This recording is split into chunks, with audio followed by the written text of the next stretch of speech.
Hello, this is Seth Leha with American Semiconductor. I am back again today with another product demonstration of our Flex NFC chips.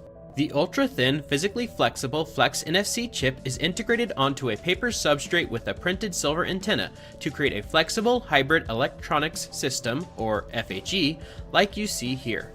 The Flex NFC integrated circuit is user programmable, yet is only 30 microns thick, which is about 1/3 the thickness of an average sheet of printer paper. An identical Flex NFC system to the one you see here has been assembled into the lining of this black leather organizer.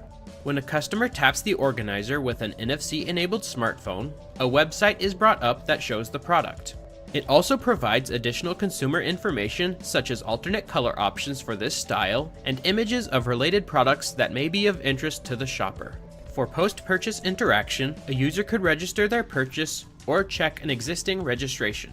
Because our Flex NFC chip is a highly complex silicon integrated circuit and not merely a static ID tag, many other user interactions are feasible with a Flex NFC enabled smart label.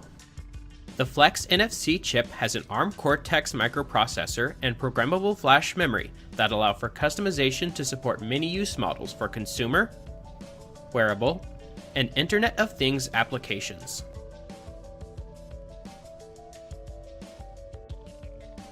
For more information, please visit our website at www.americansemi.com, email us at sales@americansemi.com, or follow us on Twitter @FlexibleChips.